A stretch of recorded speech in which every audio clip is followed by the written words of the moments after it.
Hello everyone, myself Galki Roy. I'm the Assistant Professor of Electrical Engineering Department of Chinese College of Engineering.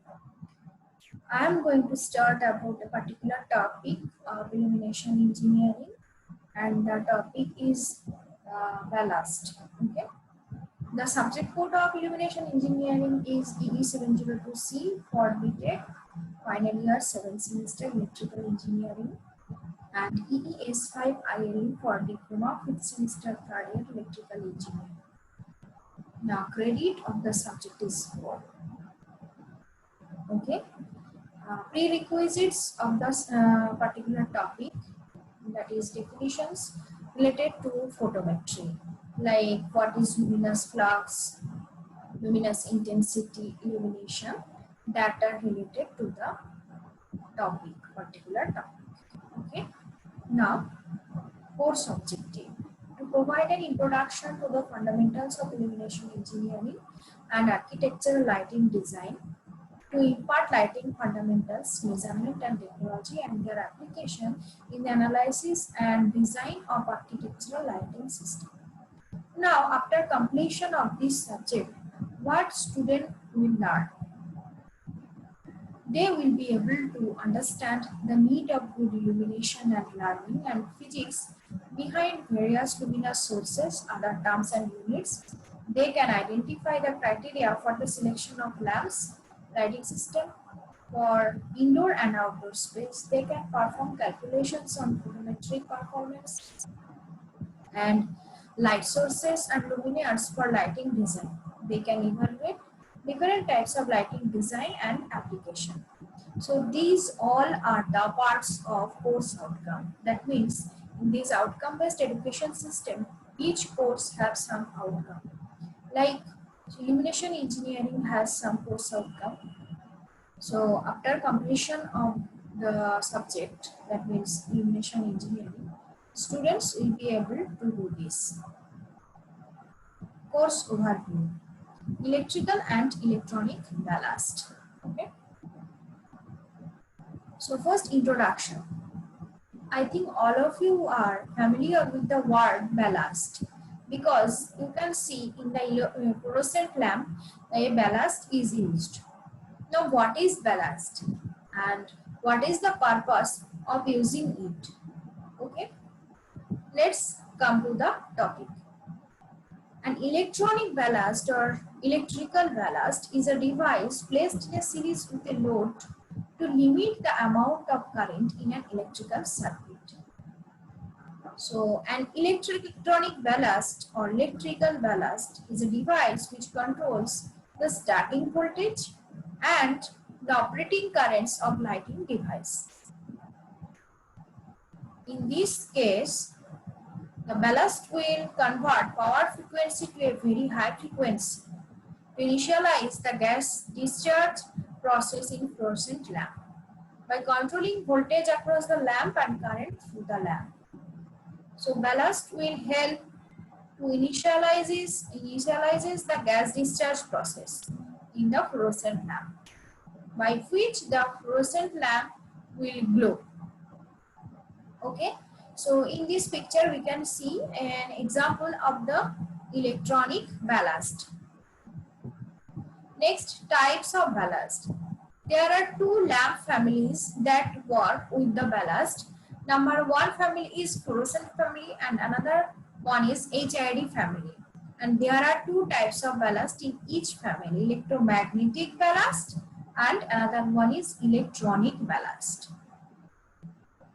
So fluorescent ballasts are three types. First one is rapid start, after that instant start, and third one is programmed start. So for a rapid start, four characteristics are present in the rapid start fluorescent ballast. They are: preheat to start. So for starting procedure, preheat is needed. After that, it is instantly on. So the rapid start fluorescent ballast can be able to instantly switch on. Okay. After that, it is not efficient so much. And in the cold situation or cold temperature, it does not work properly. So these are the characteristics of rapid start fluorescent ballast. Next, instant start. So voltage spike is needed to start in case of instant start fluorescent ballast. That's why it is instantly on. After that, wear plus steer on lamp. Next, it is okay in cold. That means in cold temperature, it can be able to do the work. That is instant start. Third one is the programmed fluorescent ballast. So in programmed fluorescent ballast, the characteristics of this ballast is it can work with the sensor. Okay, and the efficiency of this type of ballast is very good, and in cold temperature it can work properly. So these are the types of the fluorescent ballasts. Next, types of HID ballasts. First one is probe start and second one is pulse start. So first, in case of probe start, electrodes are required to start the HID ballast and long start delay. That's why it is not so much efficient. Okay. After that, pulse start. High voltage igniter is required to start this type of HID ballast, and the efficiency of pulse start ballast is good. That's why the lamp life is longer. So in case of probe start, we can see that due to the electrode start, the starting time is very much. That's why it is not efficient so much. And in pulse start, the efficiency is good and it has longer lamp life because high voltage igniter is required to start. That means long start delay is not required for the pulse start. So these are the types of HID ballasts. Now, advantages of electronic ballast over electromagnetic ballast. So what are the advantages? That is, it operates in low supply voltage and it produces high frequency to give very high output voltage initially to start up the discharge process. And it creates low noise during operation. So in electronic ballast, stroboscopic effect does not create. As it works with high frequency, it helps to start the lamp operation instantaneously. And it does not require any starter that is used in electromagnetic ballast. So this type of ballast does not flickering and the no startup vibration occurs. Its weight is very normal.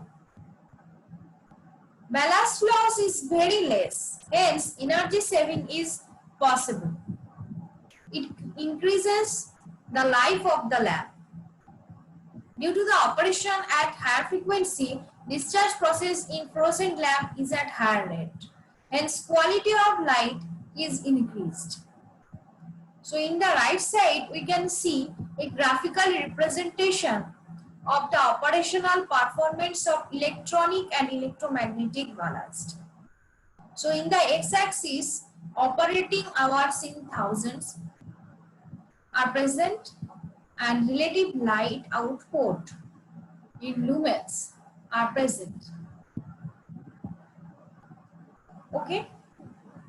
So here we can see that the blue line is for electronic ballast, the green line is for magnetic ballast with pulse start, and the dotted line for magnetic ballast with probe start.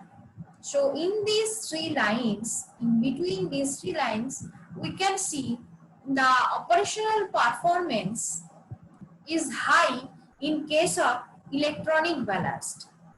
So the performance level of these three ballast are first electronic ballast, after that magnetic ballast with pulse start, and after that the magnetic ballast with probe start. So from this graphical representation, it is proved that electronic ballast are more useful than the magnetic ballast, and also it is more energy efficient than electromagnetic ballast. Next, working principle of an electronic ballast. Basically, it takes supply at 50 to 60 Hz. First, it converts AC to DC voltage. After that, filtration of this DC voltage is required by using the capacitor. So now filtered DC voltage is fed to the high frequency oscillation stage, where oscillation is typically square wave and frequency range are from 20 kHz to 80 kHz. So point to be noted that when filtered DC voltage is fed to the high frequency oscillation stage, then the frequency range will be high, that is 20 kHz to 80 kHz. So output current is with very high frequency. A small amount of inductance is provided to be associated with a high rate of change on high frequency to generate high value V, that is equal to L into dIdt, where V is the voltage, L inductance, and dIdt is the rate of change of current. Hence output current is with very high frequency. So that's why a small amount of inductance is provided to be associated with a high rate of change of current on high frequency to generate high value. Generally, more than 400 volt is required to strike the gas discharge process in fluorescent lamp tube. When the switch is on, the initial voltage across the lamp becomes 1000 volt around due to high value. Hence, gas discharge takes place instantaneously. So, when these processes happen, then the voltage across the lamp is decreased below 230 volt up to 125 volt. In fluorescent tube light, actually 400 volt, more than 400 volt is required to strike the gas discharge process. That means high voltage is required to strike the gas discharge process. So when the switch on, the initial voltage across the lamp becomes 1000 volt. That means it is a very high value of voltage level. So when this process is going on, the voltage across the lamp is decreased below 230 volt up to 125 volt. And then this electronic ballast allows limited current to flow through this lamp. Okay. So this control of voltage and current is done by control unit of electronic ballast. In running condition of fluorescent lamp, electronic ballast acts as a dimmer to limit current and voltage. So this is the basic circuitry of electronic ballast. So first of all, we can see that line output is given. After that, EMI filter, that means this is a block diagram actually, where EMI filter block is present here. This blocks, it blocks any electromagnetic interference. That means EMI filter filters the electromagnetic interference. So after filtration is occurred, then rectifier action will be started. Now, what is the function of rectifier? It converts AC waveform to DC waveform. That means AC power to DC power, conversion of AC to DC. Then PFC, that is power factor correction. So when rectification is completed, then power factor correction is needed. After that, half bridge resonant output. It converts DC to square wave voltage with high frequency, that is 20 kHz to 80 kHz. Then a control circuit is required, which can control voltage and current across and through the LAN respectively.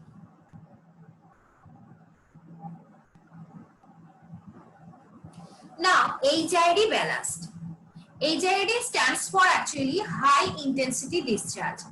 It is a device that is used to control the voltage and arc current of high intensity discharge lamps during this operation. Now, types of HID ballast. So, high intensity discharge ballast can be classified into 4 different categories or types. That is reactor ballast, lag ballast, regulator ballast, auto regulator ballast. Okay, so now I am describing the types of HID ballast. First one is reactor ballast. So reactor ballast is essentially a wire coil on an iron core placed in series with the lamp. So in this picture we can see a capacitor, a ballast and a lamp is present here, and they are connected to each other in series. A capacitor is introduced to correct the power factor, and the voltage changes in the lamp due to the reactor is 18%, and for wattage it is 5% change and 5% line voltage change. Actually, the ballast regulates the lamp voltage very well, but regulates the line voltage very poor. So the reactor ballast provides a low current crest factor of about 1.5. An amount of starting voltage is provided to the lamp has limitation up to the line voltage. So these is the characteristics of reactor ballast. Next, lag ballast. So a combination of auto transformer and a reactor forms lag ballast. In this case, we can see a lamp is present here.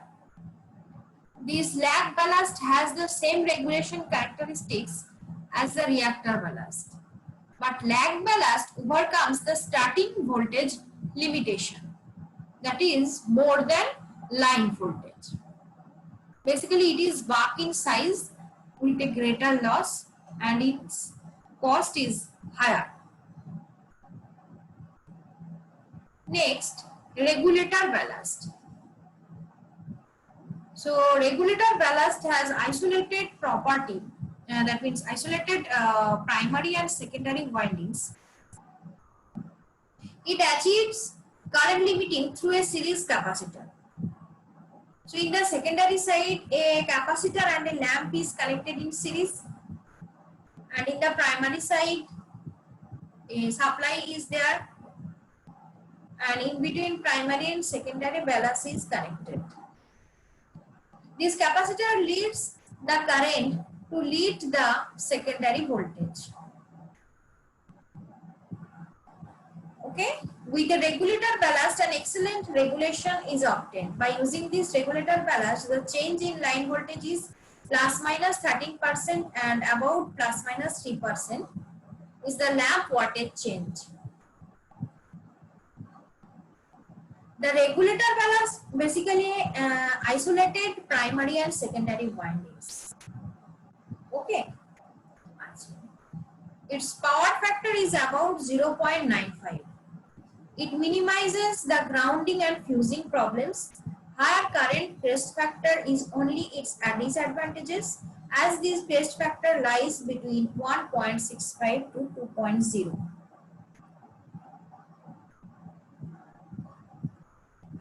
Next, auto-regulator ballast.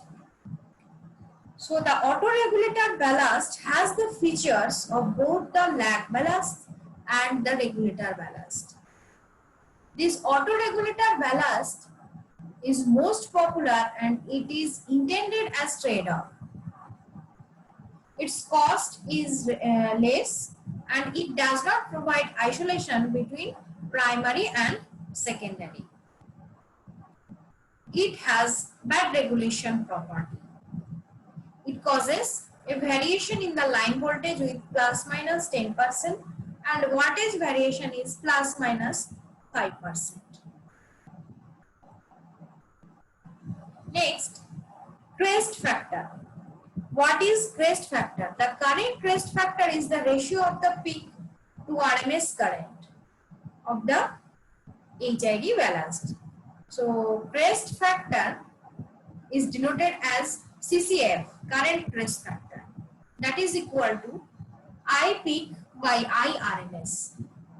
That means peak current by RMS current. Next, summary. It consists of electromagnetic and electronic ballast, types of ballast, advantages of electronic ballast over electromagnetic ballast, working principle of electronic ballast, circuit diagram of ballast, HID ballast, types of HID ballast, current crest factor. Okay. Now assignment is given here which contains some questions. So first question is, does ballast make noise? What will be the answer? I am giving some hints that current flow in ballast creates a magnetic field actually, which in turn slow the current. And due to this magnetic field creation, ballast physically squeezes the iron core. That's why a buzzing sound is created in the ballast. That's it. That's called as the noise of the ballast. Okay. Now, what are the signs of bad ballast?